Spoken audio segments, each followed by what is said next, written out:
नमस्कार. आज 14 एप्रिल 2026 भगवान रमण महर्षींची जयंती. हे सकाळच्या अत्यंत प्रसन्न वेळामध्ये आत्मचिंतन करायला एक प्रेरणा मिळते. आपल्या जीवनामध्ये एकांतवासाला खूप महत्त्व आहे. ब्रह्ममुहूर्तावर उठावं, मौनात राहावं आणि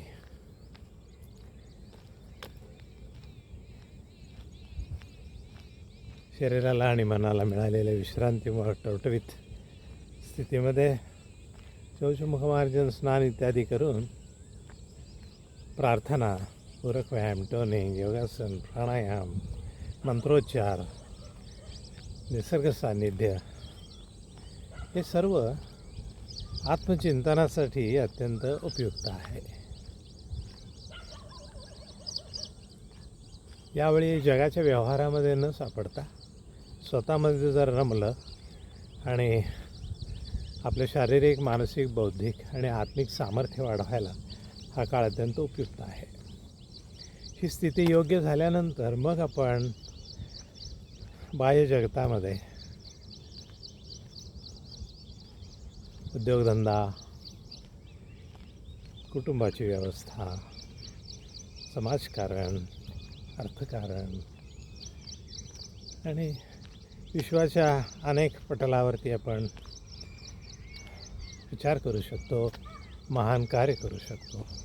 पण ही ऊर्जा कुठे मिळत असेल तर ती एकांतवासात, पहाटेच्या काळामध्ये.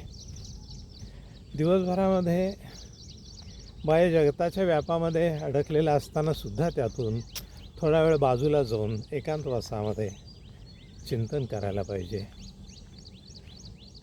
आत्मानात्मविवेक बाळगला पाहिजे.